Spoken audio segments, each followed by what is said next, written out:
నమస్తే. ప్రస్తుతం మనతో పాటు ఉన్నారు ప్రముఖ ఆస్ట్రాలజర్ సుభాష్ శర్మ గారు. నమస్తే అండి సుభాష్ శర్మ గారు. సుభాష్ శర్మ గారు, దీపావళి వస్తుంది, ధన్త్రయోదశి చాలా గ్రాండ్ గా సెలబ్రేట్ చేసుకుంటూ ఉంటారు. నెక్స్ట్ దీపావళి చెప్పనక్కర్లేదు. కానీ దీపావళి పండుగను 5 రోజుల పండుగగా చాలా మంది జరుపుకుంటూ ఉంటారు. ఏంటి ఆ విశిష్టత? 5 రోజుల పండుగ ఏంటి? చాలా మంచి ప్రశ్న, తప్పకుండా తెలియజేస్తాను. వీక్షిస్తున్నటువంటి ప్రేక్షకులందరికీ శ్రీమాత్రే నమః, శ్రీ గురుభ్యో నమః. ఇక్కడ పండగ అన్నదానికి అర్థం ఏంటి అంటే, పూర్వకాలంలో దేవతలు లేదా ఋషులు మునులు వాళ్ళు అందించినటువంటి లోక కళ్యాణం ఏదైతే ఉంటుందో, ఏదైతే మంచి అనేటటువంటిది ఏదైతే ఉంటుందో అది మనం ఇప్పుడు పండగలా జరుపుకుంటున్నాము. ఫెస్టివల్ అంటే ఆనందంగా జరుపుకునేటటువంటి పండగ. ఇంకో విధంగా చెప్పాలి అంటే, చెడు పైన మంచి విజయం సాధించింది కాబట్టి మనం ఈ రోజున ఫెస్టివల్స్ అన్నీ జరుపుకుంటున్నాం. మీరు ఏ పురాణం తీసుకున్నా, ఏ ఆధారం తీసుకున్నా, ఏ ఆచారం తీసుకున్నా, వాళ్ళు చేసినటువంటి గతంలో చేసినటువంటి మంచి పనులు కావచ్చు, శత్రువుల మీద యుద్ధం గెలిచినటువంటి అంశాలు కావచ్చు, దాన్ని మనం పండగలా చేసుకుంటాం.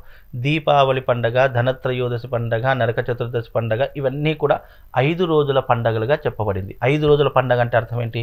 ధనత్రయోదశి మొదలుకొని భగినీ హస్త భోజనం వరకు చేసేటటువంటి పూజలు.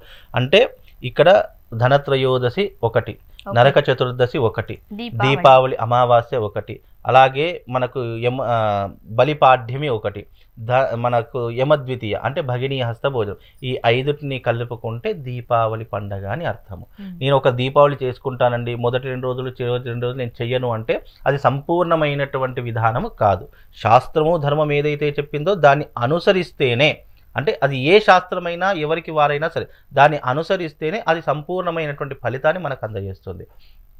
ధనత్రయోదశి అనేటటువంటిది దేనికి అంటే, దానికి 3 పేర్లు ఉన్నాయి ధనత్రయోదశికి. ధనత్రయోదశి, ధన్తేరసు, ధన్వంతరి, జయంతి, ఈ 3 పేర్లు కలిగినటువంటిది ధనత్రయోదశి. ధనత్రయోదశి రోజున బంగారం కొనాలి, లేదా ఇత్తడి కొనాలి, లేదా వెండి కొనాలి అనేటటువంటిది కాదు. నీ ఇంటిని శుభ్రపరచుకోవడము, నీ ఇంట్లో ఉన్నటువంటి దేవతామూర్తులు కావచ్చు, దేవతా పటములు కావచ్చు, ఇవి శుభ్రపరచుకొని నీ ఇల్లంతటిని శుభ్రపరచుకొని నీ ఇంటిని దీపాల కాంతులతో వెలిగించాలి అనేటటువంటిది ధనత్రయోదశి యొక్క అర్థం. ఎందుకు అని అంటే గనక, శ్రీ మహాలక్ష్మి ఈ 5 రోజులు ఆకాశ మార్గంలో సంచరించేటటువంటి రోజులు. ఎప్పుడెప్పుడు సంచరిస్తుంది? ధనత్రయోదశి మొదలుకొని భగినీ హస్త భోజనం వరకు ఆకాశ మార్గంలో సంచరించి, లక్ష్మీదేవికి ఇష్టమైనటువంటిది ఏంటి అంటే శుచి, శుభ్రత, అలాగే ఆనందం. ఈ 3 ఉన్నటువంటి ఇంట్లో లక్ష్మీదేవి కొలువై ఉంటుంది. కాబట్టి ఈ ధనత్రయోదశి రోజున ఈ సంవత్సరం ఎవరి ఇంట్లో దీపాలు వెలిగించారు, ఎవరి ఇల్లు శుభ్రంగా ఉంచుకున్నారు, ఎవరి ఇంట్లో అందరూ ఆనందంగా ఉన్నారు అనేటది గమనించి ఆ ఇంట్లో లక్ష్మీదేవి అడుగుపెట్టి వెళుతుందట. అందుకే మనం అమావాస్య రోజున దేవతా పటాలను ముట్టుకోము. అలాగే అమావాస్య ముందు చతుర్దశి కూడా దేవతా పటాలు కడగడం కానీ శుభ్రపరచుకోవడం కానీ చెయ్యము. అందుకే ధనత్రయోదశి రోజున పూజకు కావాల్సినటువంటి వస్తువులు తెచ్చుకోమని చెప్పారు తప్ప బంగారం తీసుకురండి, వెండి తీసుకురండి అని ఎవరు చెప్పలేదు. కాకపోతే వాళ్ళ తరహాలో వాళ్ళు ఈ పూజను ఒక సాంప్రదాయబద్ధకంగా చేసుకోవాలి, మంచిగా చేసుకోవాలి, అలంకరణ మంచిగా చేసుకోవాలంటే వాళ్ళ తరహాలో ఈ పూజా సామాగ్రి తీసుకొస్తారు తప్ప వెండి బంగారం కొనమని ఏ శాస్త్రంలో కూడా చెప్పలేదు. ఇప్పుడు ధనత్రయోదశి రోజు ముందే మనం ఇంటిని అంతటిని శుభ్రం చేసేసుకోవాలా, లేకపోతే ఆ రోజు చేసుకోవాలా? ధనత్రయోదశి రోజునే శుభ్రపరచుకోవాలి. ఎందుకంటే ధనత్రయోదశి ప్లస్ శని త్రయోదశి కూడా కలిసి వచ్చింది కాబట్టి చాలా విశేషమైనటువంటిది. ఈ ధనత్రయోదశి రోజున ఏం చేస్తారంటే, తప్పకుండా మీ ఇంటిని శుభ్రం చేసుకోండి, దేవతా పటాలను శుభ్రం చేసుకోండి. అలాగే ధనత్రయోదశి రోజున తప్పకుండా 13 దీపాలు వెలిగించాలి. ఖచ్చితంగా 13 దీపాలు వెలిగించాలి. ఎక్కడ పెట్టాలి? 13 దీపాలు మీ ఇంటి ఆవరణంలో ఎక్కడైనా పెట్టుకోండి, గోడల మీద పెట్టుకోండి, లేదా మీ ఇంట్లో పూజా మందిరంలో 2 దీపాలు, మీ ఇంటి ఆవరణలో అంటే గుమ్మం ముందర ప్రధాన సింహద్వారం దగ్గర తప్పకుండా దీపాలు వెలిగించాలి. ఇది శాస్త్ర నిర్ణయము. అలాగే ఈ ధనత్రయోదశి రోజున తప్పకుండా చేయవలసినటువంటి పనులు ఏమిటి అని అంటే గనక, ఆ రోజున మీ పూజకు అమావాస్య దీపావళికి కావలసిన పూజా సామాగ్రి ఏదైతే ఉంటుందో అది ధనత్రయోదశి రోజునే తెచ్చి ఇంట్లో పెట్టుకోండి. నేను అదే రోజు అమావాస్య ఉంటుంది కాబట్టి దానికంటే 2 రోజుల ముందు ధనత్రయోదశి రోజు తెచ్చుకుంటే శుభం లాభం కలుగుతూ ఉంటుంది. ఇంకొకటి ఏమిటి అంటే, ధనత్రయోదశి రోజున వీలైతే శ్రీ మహాలక్ష్మీదేవిని పూజించడము, అలాగే కమలాత్మిక సహిత శ్రీ మహాలక్ష్మి యాగం చేయడము, ఇవి చాలా విశేషమైనటువంటి నియమాలు. కాబట్టి ఇలాంటి పద్ధతులు ధనత్రయోదశి రోజున చేస్తే విశేషమైనటువంటి పుణ్యం కలుగుతుంది. ఇప్పుడు ఏం చేయాలో చెప్పారు, ఏం చెయ్యకూడదు? అయితే చెయ్యకూడనటువంటి నిషిద్ధమైనటువంటి పనులు ఏమిటి అని అంటే గనక, ఈ ఎవరైతే పూజలలో పాల్గొనేటటువంటి వారు ఉంటారో, లేదా ఆ రోజున ఇంటిల్లిపాది ఎవరైతే ఈ యొక్క నియమాన్ని పాటిస్తూ ఉంటారో, తప్పకుండా ఆ రోజున గట్టిగా అరవడాలు కావచ్చు, లేదా ఇంట్లో స్నానం చేయకుండా తిరగడం కావచ్చు, చెప్పులు వేసుకొని తిరగడం కావచ్చు, ఇలాంటివి అస్సలు చేయకూడదు. మనస్సుని ప్రశాంతంగా పెట్టుకోవాలి. రెండవ విషయం ఏమిటి అని అంటే గనక, ఈ ధనత్రయోదశి రోజున బ్రహ్మ ముహూర్తంలో లేచే స్నానం చేయాలి. అంటే 3 గంటలకి 3 గంటలకు అవసరం, 5 గంటలకు లేసినా సరిపోతుంది. అలాగే ఈ బ్రహ్మ ముహూర్తంలో స్నానం ఆచరించి తప్పకుండా ఇంటిని శుభ్రం చేసుకోవడం మన పద్ధతి. అలాగే సాయం సంధ్య వేళ అయ్యింది, తప్పకుండా 13 దీపాలు వెలిగించాలి. వెలిగించేటటువంటి సమయంలో స్త్రీలు తప్పకుండా పంచమాంగళ్యాలు ధరించాలి. కాళ్లకు పసుపు ధరించాలి, అలాగే మెడలో మంగళసూత్రం ధరించాలి, మెట్టలు ధరించాలి, నుదుటన కుంకుమ ధరించాలి, అలాగే చేతులకు గాజులు ధరించాలి. ఇవన్నీ కూడా పంచమాంగళ్యాలకు గుర్తుగా ఉండేటటువంటి, సౌభాగ్యానికి గుర్తుగా ఉండేటటువంటి విధానాలు కాబట్టి ఇవి ధరించే దీపాలు వెలిగించుకోవడం. అయితే ప్రతి ఒక్కరి ఇంట్లో ఎవరి సాంప్రదాయం వాళ్ళకు ఉంటుంది, ఎవరి పద్ధతి వాళ్ళకు ఉంటుంది. మీ పద్ధతి, మీ సాంప్రదాయం అనుసరించి మీరు పూజ విధానాలు చేసుకుంటే సరిపోతుంది. చాలామంది ఈ మధ్యకాలంలో ఏమవుతుందంటే, 4 రకాలుగా చెప్పేసరికి ఏమవుతుందంటే, ఏది చేసుకోవాలో అర్థం కాక ఏమీ చేసుకోవట్లేదు. కాబట్టి మీ పద్ధతి 10 మంది ఎలా చెప్పినా సరే, మీ పద్ధతి ఏంటో, మీ సాంప్రదాయం ఏంటో దాన్ని అనుసరించి మీరు మీ యొక్క పూజా క్రతువులను ఆరాధించుకుంటే బాగుంటుంది. నెక్స్ట్ నరక చతుర్దశి. ఆ రోజు ఏం చేయాలి, ఏం చేయకూడదు? నరక చతుర్దశి, దీనికి పురాణమైనటువంటి కథ ఒకటి చెప్పి ఈ నరక చతుర్దశి గురించి చెప్తాను. పూర్వకాలంలో ద్వాపర యుగంలో ఏం జరిగింది అంటే, నరకాసురుడు అనేటటువంటి రాక్షసుడు ప్రజలను, స్త్రీలను చాలా ఇబ్బంది పెట్టేటటువంటి వాడు, స్త్రీలను చెరిచేటటువంటి వాడు. అలాంటి రాక్షస గుణము కలిగినటువంటి వాడు నరకాసురుడు. కాబట్టి ఆ నరకాసురుణ్ణి వధించడానికి ఆ నరకాసురుడికి ఉన్నటువంటి వరం ఏమిటి అని అంటే గనక, నేను ముల్లోకాలలో ఎవరి చేత చనిపోకూడదు, అలాగే ఎవరైతే నాకు జన్మనిచ్చినటువంటి తల్లి ఉంటుందో ఆమె చేతలే నేను మరణించాలి అని వరాన్ని పొందినటువంటి వాడు నరకాసురుడు. కాబట్టి ఆ సమయంలో మళ్ళీ నరకాసురుడు ఎవరు? శ్రీమన్నారాయణుడికి భూదేవికి పుట్టినటువంటి కొడుకు. కాబట్టి ఇక్కడ దేవతలకు పుట్టినటువంటి బిడ్డ కాబట్టి దేవతా గుణములే రావాలి, అంటే సాత్వికమైనటువంటి గుణములే కావాలి. కానీ తాను పెరిగినటువంటి వాతావరణం, తాను చేసినటువంటి స్నేహ గుణము, ఇవన్నీ కూడా కలగలిపి రాక్షస గుణాలుగా మారిపోయి అది ద్వాపర యుగానికి వచ్చేసింది. ద్వాపర యుగంలో సాక్షాత్తు భూదేవి మాతయే సత్యభామగా, రుక్మిణీదేవిగా అవతారం దాల్చి ఆ యొక్క నరకాసురుని వధించింది. తన తల్లి చేతిలోనే మరణించాడు. కాబట్టి ఆ మరణించినటువంటి సమయంలో, తాను యుద్ధం చేస్తున్నటువంటి సమయంలో రక్తపాతం జరుగుతుంది. నరకాసురుడి యొక్క రక్తము శ్రీకృష్ణుడి మీద, సత్యభామ మీద పడింది. కాబట్టి ఆ రోజున నరక స్నానము, అంటే నరక చతుర్దశి రోజున మంగళ స్నానాలు చేస్తూ ఉంటారు. ఆ మంగళ స్నానాలు అనేటటువంటివి ఏవైతే ఉన్నాయో అది నరక చతుర్దశి రోజున చేయడం అనేటటువంటిది ఆచారంగా మన సనాతన సాంప్రదాయం చెప్పినటువంటి అంశాలు. ఎవరైతే నరక చతుర్దశి రోజున శరీరానికి అభ్యంగ స్నానం, అంటే నువ్వుల నూనె మొత్తంగా పెట్టుకోవాలి, శరీరం అంతటికి కూడా నువ్వుల నూనె లేపనం చేసేసి తలకు కూడా నువ్వుల నూనె రాసి ఆ రోజున హారతులు ఇస్తారు. ఇంటి కుటుంబ సభ్యులు అందరికీ హారతులు ఇచ్చేసి ఆ రోజున స్నానానికి వెళుతూ ఉంటారు. ఆ రోజున చన్నీటి స్నానం చేయకూడదు, మరీ వేడి నీటి స్నానం చేయకూడదు, గోరువెచ్చని నీటితో స్నానం చేయాలి. మళ్ళీ ఆ నీటిలో నువ్వుల పొడి వేసుకొని స్నానం ఆచరించడం అనేటటువంటిది మనకు నరక చతుర్దశి రోజున ఉన్నటువంటి నియమం అండి. ఓకే, సాధారణంగా ఇవి చేసినా చేయకపోయినా పర్వాలేదేమో, కానీ కొన్ని ఏవైతే చేయకూడదో అవి చేసేస్తూ ఉంటారు పొరపాటున. దాని వల్ల చాలా ఇబ్బందికరమైన పరిస్థితులను ఎదుర్కోవాల్సి ఉంటుంది. ఏం చేయకూడదు? ఇక్కడ ఇబ్బందికరము అంటే పండగలు, ఆచారాలు మనం ఏది పాటిస్తే అదే ఆచారంగా మిగిలిపోతుందండి. కాబట్టి ఇక్కడ ఇబ్బంది అనే దానికంటే మన సాంప్రదాయాన్ని, మన సనాతన ధర్మాన్ని మనము కాపాడుకోవాలి అనే ఆతృత ఎవరికైతే ఉంటుందో, ఎవరికైతే అభిమానం ఉంటుందో అలాంటి వారికే ఇవి వర్తిస్తాయి తప్ప సరలే ఇవి పండగలు మనకు ప్రతి సంవత్సరం వచ్చేటివి అని కొట్టిపారేసామనుకోండి ఏమవుతుంది అని అంటే కనుక మన జీవితంలో కొన్ని విశేషమైనటువంటి పనులు మర్చిపోవడము, విశేషమైనటువంటి సాంప్రదాయాల్ని మర్చిపోయాము అని అనుకోండి, భగవంతుడు కూడా మనకు ఆపదలో ఉన్నప్పుడు కష్టాలను మనల్ని కూడా మర్చిపోతాడు. ఇంతే దానికి పెద్ద విషయం అంటే ఏమీ లేదు.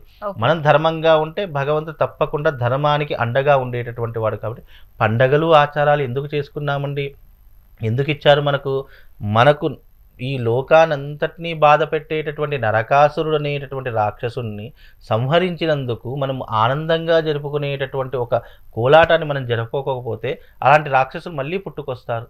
కాబట్టి ఇలాంటి సందర్భాలు జరగకూడదని చెప్పేసి మనం ఆనందంగా జరుపుకునేటటువంటి పండగ.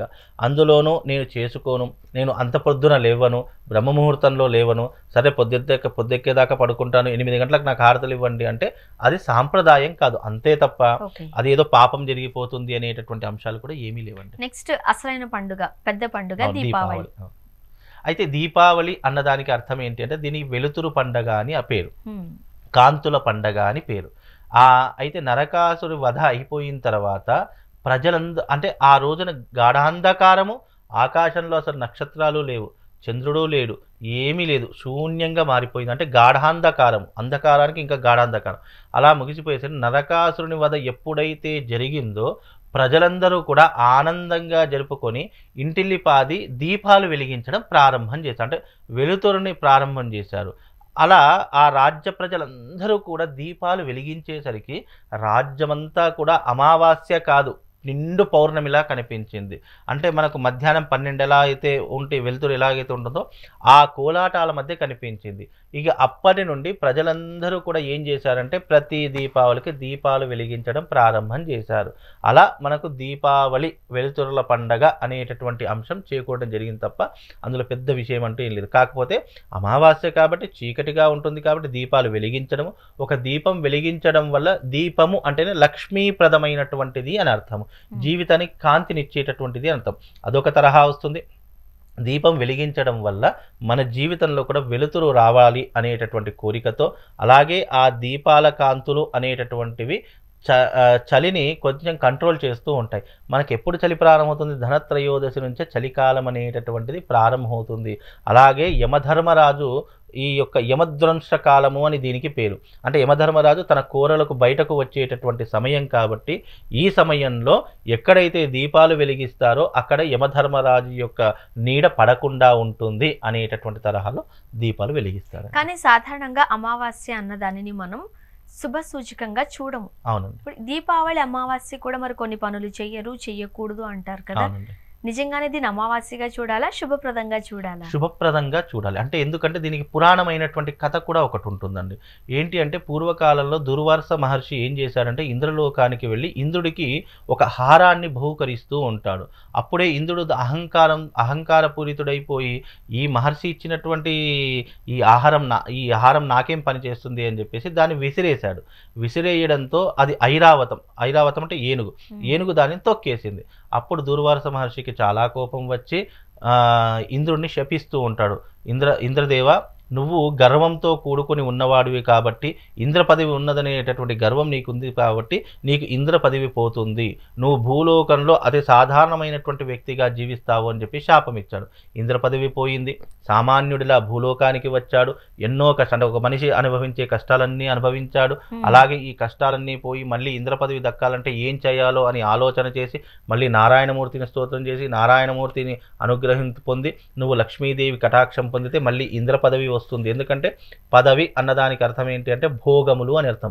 భోగములు ఇచ్చేవారు ఎవరు అంటే లక్ష్మీదేవి. కాబట్టి లక్ష్మీదేవిని పూజించి అర్థించి, ఎప్పుడు అర్థించాడు అని అంటే కార్తీక మాసానికి ముందుగా వచ్చేటటువంటి దీపావళి అమావాస్య రోజున స్తుతించాడు కాబట్టి, అమ్మవారిని ప్రసన్నం చేసుకున్నాడు కాబట్టి ఈ దీపావళి అమావాస్య ఇంద్రుడికి చాలా ప్రీతికరమైనటువంటిది. కాబట్టి ఇంద్రుడు చేసిన తపస్సుకి అమ్మవారు మెచ్చుకొని మళ్ళీ ఇంద్రుడు అడుగుతాడంట, ఏమని అని అంటే, అమ్మా తల్లి, నాకే కాదమ్మా ఈ భూలోకంలో ఉన్నటువంటి మనుషులందరికీ కూడా నీ అనుగ్రహం కలిగి లక్ష్మీ కటాక్షం కలగాలి అని నేను కోరుకుంటున్నాను అని అడిగితే అప్పుడు ఆ లక్ష్మీదేవి చెప్తుందట, ఏమని, ఇంద్రదేవ, ఎవరైతే ఈ రోజున నన్ను ప్రసన్నం చేసుకున్నావు కాబట్టి ఈ రోజున ఎవరైతే నన్ను పూజిస్తారో, అర్చిస్తారో, ఆరాధిస్తారో వాళ్ళ వృత్తి వ్యాపారాదులలో, వాళ్ళ జీవితంలో, వాళ్ళ ఇంటిలో నేను కొలువై ఉంటాను అని చెప్పి వరం ఇవ్వడంతో మనకు ఈ దీపావళి పండగ ఏర్పడింది. అందుకే మనము ఈ 5 రోజులు ఎవరెవరిని పూజించాలి అని అంటే,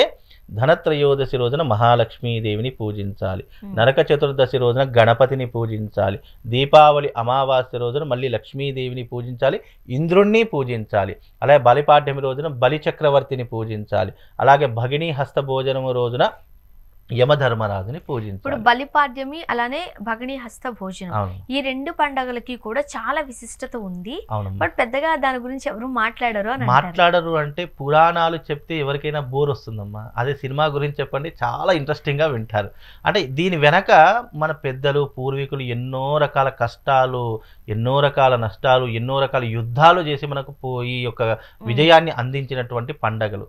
దీన్ని మనం చేసుకుంటే అది పండగలా ఉంటుంది, చేసుకోకపోతే ఇది ఎప్పుడో పుక్కిడి పురాణాలు ఎప్పుడో జరిగింది అంటే వాళ్ళు అందించినటువంటి విధానాలే కదా ఇప్పుడు మనం పాటిస్తున్నాము, వాళ్ళు అందించిన ధర్మమే కదా ఇప్పుడు మనం ఆచరిస్తున్నాము. అలా చేయకపోతే మనము ఈ జన్మకు సార్థకత ఉండదు. ఇప్పుడు దీపావళి రోజున నోట్ల కట్టలు లక్ష్మీదేవి ముందు పెట్టి పూజించాలి, ఎందుకంటే అమ్మవారు దేవి డబ్బులు విస్తృతంగా ఇస్తా ఉంటారు అంటారు. నిజమైన ఎంత పెట్టాలి డబ్బులు? అసలు శాస్త్రానికి ధర్మానికి ఉన్నటువంటి నియమం ఏంటంటే డబ్బులు పెట్టకూడదు. ఎందుకు పెట్టాలి డబ్బు అని అంటే, డబ్బులు ఎందుకు పెట్టకూడదు అంటే, డబ్బు అనేటటువంటిది ధనము చంచలమైనటువంటిది. అమ్మవారు ఎక్కడుంటుంది? ఆనందము, అలాగే ఈ శుభ్రత, శుచి, నిశ్చలమైనటువంటి మనస్సు దగ్గర అమ్మవారు ఉంటుంది అని మనం చాలా పురాణాల్లో చదువుకున్నాం. పెద్దలు చెప్పేటటువంటి మాట కూడా అదే. డబ్బు ఏం చేస్తుంది? మనిషిని క్రూరత్వంగా మార్చేస్తుంది.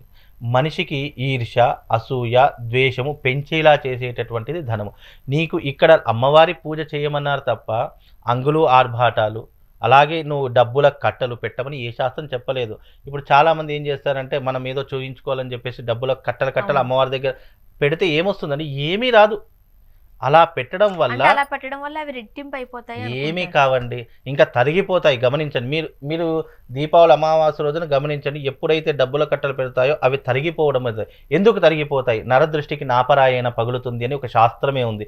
వచ్చేటటువంటి వాళ్ళు అతిథులు ఎవరైతే ఉన్నారో వాళ్ళందరూ ఏం చేస్తారంటే, అక్కడ ఉన్న అమ్మవారినో వీళ్ళని చూడరు, అబ్బా డబ్బుల కట్టలు చూస్తారు. డబ్బుల కట్టలు చూస్తే దిష్టి తగిలినట్టే కదా. నీకు నెగిటివ్ ఇంపాక్ట్ అక్కడ పడింది అని అనుకుంటే అప్పుడు ఏమవుతుంది? ఆ నెగిటివ్ ఇంపాక్ట్ వల్ల లక్ష్మీదేవి వెళ్ళిపోతుంది, జ్యేష్ఠాదేవి వచ్చి కూర్చుంటుంది. రెండో విషయం, మనం అడిగినప్పుడు సహాయం చేయలేదు, మనం అడిగినప్పుడు డబ్బులు లేవు అంటున్నారు, కానీ ఇప్పుడు పండగ వచ్చింది చూసారా ఎన్ని కట్టలు పెట్టారు అనే ఈర్ష్యాద్వేషం పెరిగిపోతుంది కదా. డబ్బుల కట్టలు ఎక్కడా కూడా పెట్టకూడదు. అసలు డబ్బుల యొక్క ప్రస్తావనే లేదు దీపావళికి. అమ్మవారి ఆరాధన చేసుకోవాలి. దీన్ని దీపాలు వెలుతురుల పండుగ కాబట్టి దీపాలు వెలిగించమని చెప్పారు తప్ప డబ్బుల కట్టలు పెట్టమని ఎక్కడ చెప్పారండి? ఎక్కడా చెప్పలేదు. అది మనిషి ఏం చేశారంటే టెక్నాలజీని మార్చేసినట్టు ఈ పండగలన్నింటినీ మార్చేస్తున్నారు. మళ్ళీ రెండు రోజులు పూజలు చేసుకుంటున్నారు. దీపావళి యాక్చువల్ 20వ తారీఖు, చాలా మంది ఏమనుకుంటారు 21వ తారీఖు అని చెప్పేసి కాబట్టి 20వ తారీఖేనండి. 20వ తారీఖు సోమవారం 20వ తారీఖు. అలాగే డబ్బుల కట్టలు ఎవరు కూడా పెట్టకండి. ఇంకోటి ఏంటంటే లక్ష్మీదేవి పూజ అనేటటువంటిది గోప్యమైనటువంటి పూజ, గుప్త పూజ అని అంటారు. ఎందుకు అని అంటే గనక లక్ష్మీదేవి చంచలమైనటువంటిది కాబట్టి మనము మన దగ్గర కాపాడుకోవాలి అని చూడాలి తప్ప 10 మందికి పంచేలా ఉండాలి అని కూడా ఎప్పుడు కూడా అనుకోకూడదు. కాబట్టి లక్ష్మీదేవి పూజ నువ్వు గుప్తంగా చేసుకుని పిలవండి, అందరినీ పిలిచి సెలబ్రేషన్ చేసుకోండి. పూజ అయిన తర్వాత పిలవండి, పూజకు ముందు పిలిచి మీరు అనవసరంగా నరదృష్టిలో పడకండి. నరదృష్టిలో పడితే మనిషి ఎప్పటికైనా కోలుకోలేనటువంటి స్థితిలో ఉంటాడండి. ఇప్పుడు బలిపాడ్యమి భగినీ హస్త భోజనం ఎలా చేసుకోవాలి? భగినీ హస్త భోజనానికి కూడా ఒక కథ ఉంది. యమధర్మరాజు ధర్మపరాయణుడు, అలాగే ధర్మాన్ని రక్షించేటటువంటి వాడు. మనిషి యొక్క ఆయు ప్రమాణం తీరిపోయిన తర్వాత మనుషుల యొక్క ప్రాణాలు తీసుకుపోయేవాడని చెప్పేసి శాస్త్రీయ ఆధారంగా మనకు ఉన్నటువంటి విధానం. అయితే మన యమధర్మరాజుకి ఒక సోదరి ఉంది, చెల్లెలు. ఆమె పేరు యమునాదేవి అని పేరు. ఆ యమునాదేవి అన్నగారిని ఎన్నిసార్లు ఇంటికి రమ్మని పిలిచినా ఆమె వచ్చేటటువంటిది కాదు. అలా ఒకానొక సందర్భంలో అనుకోకుండా తన ఇంటికి అన్నయ్య వచ్చాడు. ఎన్నిసార్లు పిలిచినారా అన్నటువంటి అన్నయ్య నేను పిలవకముందే వచ్చాడు అని చెప్పేసి తన తోబుట్టు ఏం చేసింది, అబ్బా ఆనందంతో పిండి వంటలు, రకరకాల వంటలు, ఎన్నో పంచభక్ష పరమాన్నాలు, పండ్లు, ఫలాలు, ఇలా ఎన్ని రకాలు ఉంటాయో అన్ని రకాలు తన చేతితో వండి అన్నయ్యకు కడుపు నిండా భోజనం పెట్టింది. ఆ చెల్లెలికి ఆనందానికి అవధులే లేవు. అప్పుడు యమధర్మరాజు సంతోషంతో ఆనందంతో తన చెల్లెల్ని చూసి నీకు ఏదైనా వరం ఇస్తాను కోరుకో అని అంటే, నాకు ఏమొద్దన్నయ్యా, ఈ రోజున నువ్వు మా ఇంటికి వచ్చినటువంటి వేళా విశేషము. ఈ రోజున ఎవరైతే తోబుట్టువుల ఇంటికి అన్నలు కావచ్చు, తమ్ముళ్ళు కావచ్చు, ఎవరైనా సరే తోబుట్టువులు ఇంటికి వెళ్ళి వాళ్ళు భోజనం చేస్తే వాళ్ళు వండినటువంటి వంట తింటే అదే నాకు సంతృప్తి అని చెప్పేసి అన్నది. అయితే వాళ్ళందరికీ ఒక వరం ఇస్తాను, ఎవరైతే ఈ రోజున తోబుట్టుల ఇంటికి వెళ్ళి భోజనం చేస్తారో వాళ్లకు నరకంలో నుండి శిక్షలు రద్దు చేసి వాళ్ళకి స్వర్గాన్ని పంపిస్తాను అని చెప్పేసి యమధర్మరాజు వరం ఇచ్చాడు. కాబట్టి ఆ వర ప్రభావం వల్ల ఈ రోజున ఈ పండగ చేసుకోవాలి అని అర్థం. అంటే ఖచ్చితంగా ఎవరైతే అన్నదమ్ములు ఉన్నారో సోదరులు ఉన్నారో వాళ్ళు తప్పకుండా తమ సోదరి ఇంటికి వెళ్ళాలి, భోజనం చేయాలి, చేస్తే మంచిది. అలాగే యమలోకము స్వర్గలోకం ఎవ్వరూ చూడలేరు, చూసినా మళ్ళీ భూమి మీదకి రాలేరు. కాబట్టి ఇక్కడ ఏమవుతుంది అంటే ఇవి శాస్త్రీయంలో చెప్పినటువంటి మాటలు, ధర్మమునందు చెప్పినటువంటి మాటలు. కాబట్టి దాన్ని మనం నమ్మి చేస్తే మనకు మంచి ఫలితాలు వస్తాయని నమ్మకం. మన సనాతన ధర్మము ఏ ఆధారంగా తీసుకొని నమ్మకం మీద ఆధారపడి ఉన్నటువంటి అంశాలు. నమ్మితే అన్నీ ఉంటాయి, నమ్మకపోతే ఏమీ ఉండదు అని అర్థం చేసుకోవాలి. సుభాష్ శర్మ గారు, దీపావళి పండుగ 5 రోజుల పండుగ విశిష్టతను చాలా వివరంగా తెలియజేశారండి. ధన్యవాదాలు. శ్రీమాత్.